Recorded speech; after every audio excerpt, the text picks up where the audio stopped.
Good afternoon, this is Quintus Curtius. Welcome back to the podcast.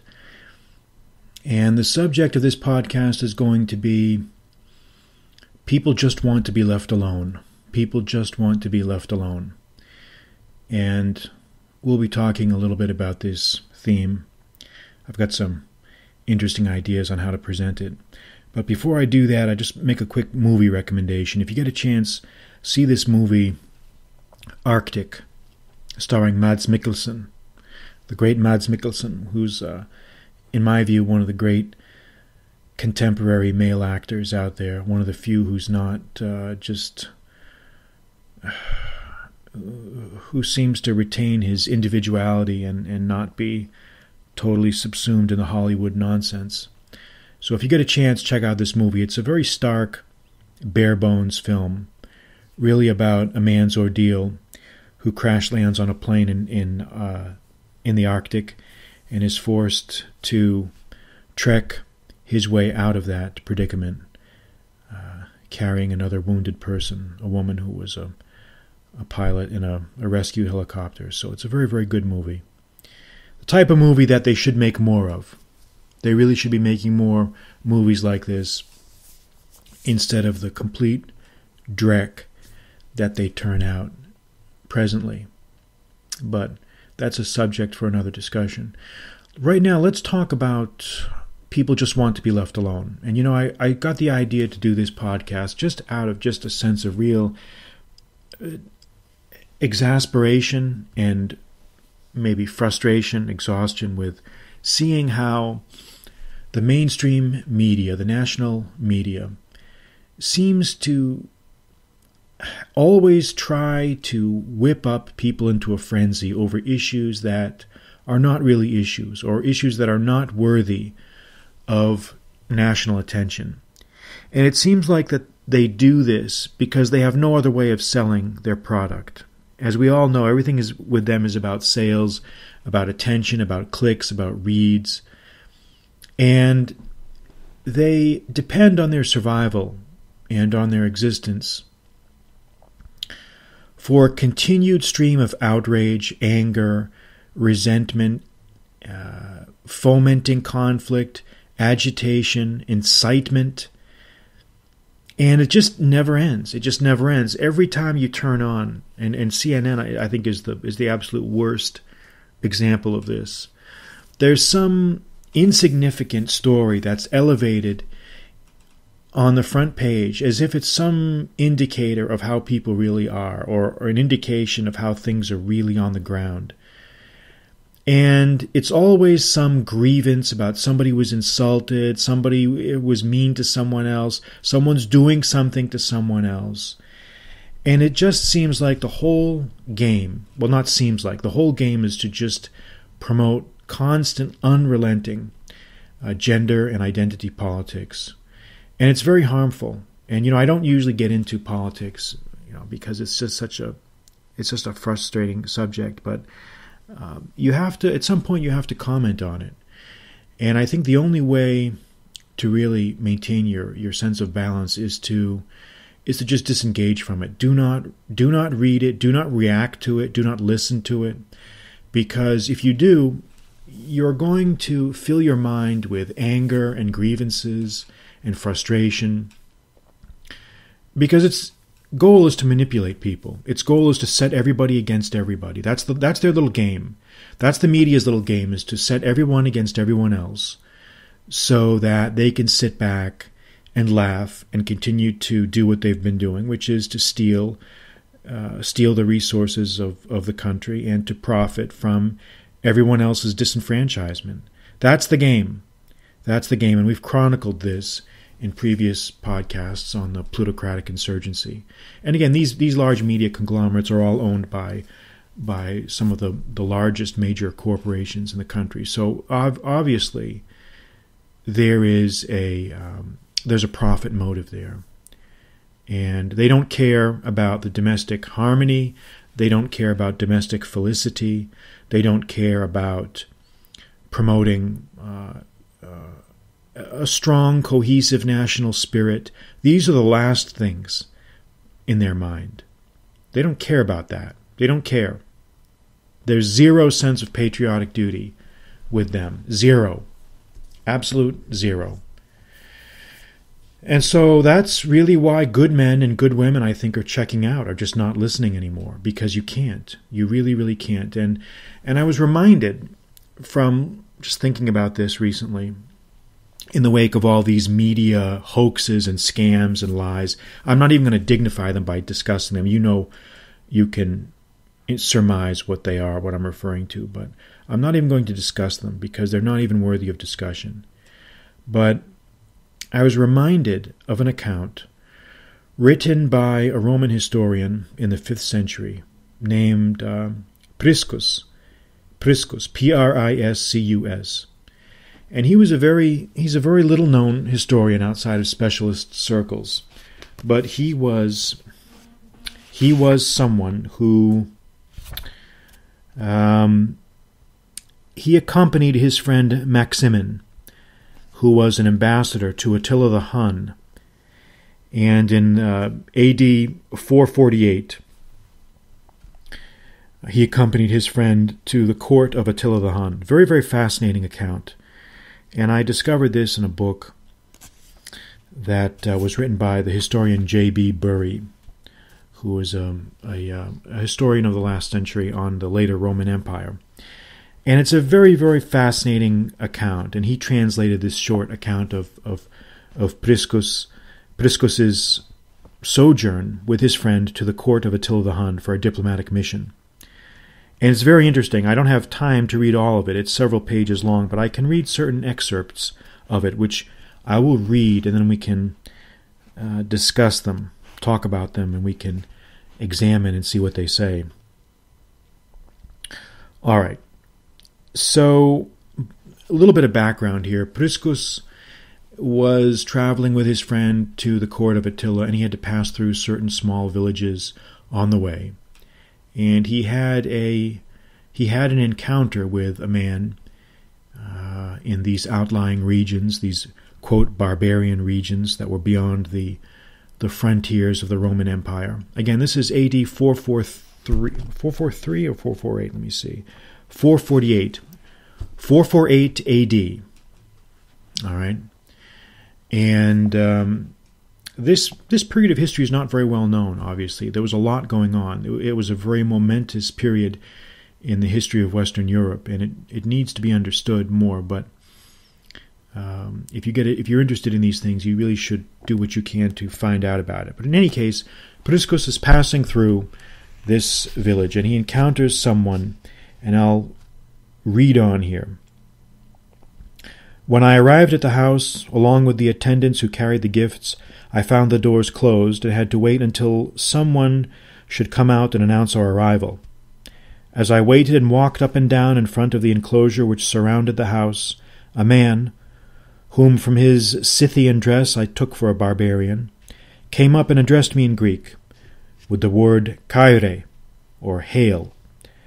I was surprised at a Scythian speaking Greek, for the subjects of the Huns, swept together from various lands, speak, besides their own barbarous tongues, either Hunnic or Gothic, or, as many have commercial dealings with the Western Romans, Latin. But none of them speak Greek easily, except captives from the Thracian or Illyrian seacoast, and these last are easily known to any stranger by their torn garments and the squalor of their heads, as men who have met with a reverse. This man, on the contrary, resembled a well-to-do Scythian, being well-dressed and having his hair cut in a circle after Scythian fashion. Having returned his salutation, I asked him who he was, and whence he had come into a foreign land and adopted Scythian life. When he asked me why I wanted to know, I told him that his Hellenic speech had prompted my curiosity. Then he smiled and said that he was born a Greek and had gone as a merchant to Viminacium, on the Danube, where he stayed a long time, and married a very rich wife. But the city fell a prey to the barbarians, and he was stripped of his prosperity, and on account of his riches was allotted to Onegesius in the division of the spoils, as it was the custom among the Scythians for their chiefs to reserve for themselves the rich prisoners. Having fought bravely against the Romans and the Achatyri, he had paid the spoils and won to his master, and so obtained freedom. He then married a barbarian wife and had children, and had the privilege of eating at the table of Onegesius. He considered his new life among the Scythians better than his old life among the Romans, and the reason he gave was as follows.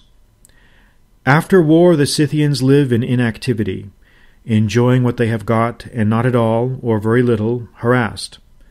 The Romans, on the other hand, are in the first place very liable to perish in war, as they have to rest their hopes of safety on others, and are not allowed, on account of their tyrants, to use arms. And those who use them are injured by the cowardice of their generals, who cannot support the conduct of war. But the condition of the subjects in time of peace is far more grievous than the evils of war, for the exaction of the taxes is very severe, and unprincipled men inflict injuries on others because the laws are practically not valid against all classes. A transgressor who belongs to the wealthy classes is not punished for his injustice, while a poor man who does not understand business undergoes the legal penalty. That is, if he does not depart this life before the trial, so long is the course of lawsuits protracted, and so much money is expended on them. The climax of the misery is to have to pay in order to obtain justice. For no one will give a court to the injured man unless he pay a sum of money to the judge and the judge's clerks. In reply to this attack on the empire, I asked him to be good enough to listen with patience to the other side of the question. The creators of the Roman Republic, I said, who were wise and good men, in order to prevent things from being done at haphazard, made one class of men guardians of the laws, and appointed another class to the profession of arms, who were to have no other object than to be always ready for battle, and to go forth to war without dread, as though to their ordinary exercise, having by practice exhausted all their fear beforehand. Others again were assigned to attend to the cultivation of the ground, to support both themselves and those who fight in their defense by contributing the military corn supply. To those who protect the interests of the litigants, a sum of money is paid by the latter, just as a payment is made by the farmers to the soldiers. Is it not fair to support him who assists, and requite him for his kindness? The support of the horse benefits the horseman. Those who spend money on a suit and lose it in the end cannot fairly put it down to anything but the injustice of their case. And as to the long time spent on lawsuits, that is due to concern for justice, that judges may not fail in passing correct judgments by having to give sentence offhand. It is better that they should reflect and conclude the case more tardily than by judging in a hurry they should both injure man and transgress against the deity, the institutor of justice.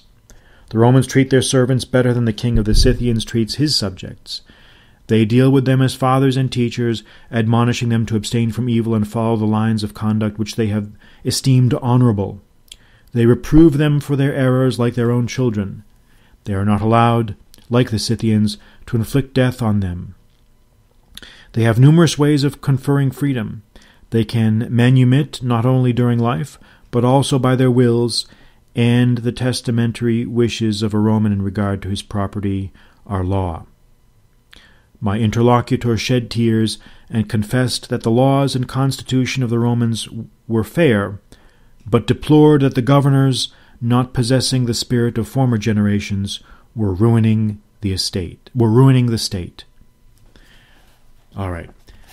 Well, that's the quote. That's the quote of this interesting dialogue that Priscus had with this Greek by birth who had gone to live with the Scythian barbarians. And it's a very interesting exchange. And what can we conclude from that? Let's talk about that a little bit. So what we have here is a man, this Greek, who essentially was frustrated with his life. He had lived, obviously he'd grown up in Greek-speaking lands, and he had decided that he had had enough. He had had enough of the bureaucracy, of the nonsense, of the propaganda, of the foolishness, of the unrelenting control and regimentation of Roman society. And he had gone to jump the border, so to speak, and to live as an expatriate in Scythian lands. And he basically gave his reasons for doing so. He said, as you heard, he said, look, basically I'm more free here. Nobody messes with me. I can do what I want. I'm not subject to arbitrary laws and excessive bureaucracy. And it was interesting that he had so many complaints about the legal system. And then you have Priscus, of course, the Roman aristocrat, who's of course going to defend his own system, basically by saying that, well, look, things may be slow and taxes may be high, but we have to do that to ensure that justice has been done. And you have to be conscious of the fact that the emoluments of civilization are better than the habiliments of barbarism, which you currently have now. And the Scythian obviously decided, the Greek living in Scythian lands decided not to continue the debate, but he basically put his head down and shed some tears and said, look, the present generals and governors are not as good as their predecessors. And I think this is a valid point. I think what he was trying to say was, look, I understand the benefits of civilization. I get that. I understand all that. But the government now has reached a point where it's just completely oppressing us. It won't leave us alone. It's a situation, and they have leaders that are not living up to the standards of their forefathers.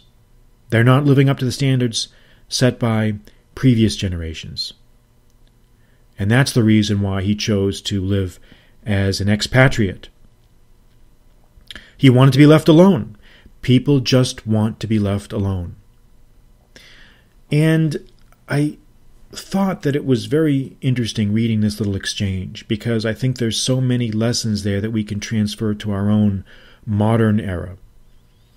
You know, you often talk to people who are living or have lived as expatriates, and you find out from talking to them that they simply just got to a point where they just wanted to get away from the excessive control, the excessive bureaucracy, the oppressive nature of the societies that they came from, which are almost always Western or maybe Far Eastern. And they just want to live more freely in the third world. I suppose the modern third world would be what we would today, well, I suppose what the Romans might consider, quote, barbaric. And again, I use that phrase with great trepidation, because in some ways what people consider barbaric is actually more humane in many ways than what we see in the so-called developed countries. But in any case, again, that's a separate debate, a separate discussion. But I think that's an important lesson. I think that we can take away. People have had these sentiments throughout history. You know, this conversation took place in 448 A.D., and you could have very easily had this very same conversation if you met maybe an expatriate in Thailand or Colombia or Nicaragua, Brazil, Mexico, anywhere. People who just got tired of dealing with the nonsense. They got tired of dealing with the oppressive, uptight, rigid, controlling nature of the societies that they came from, and just had had enough.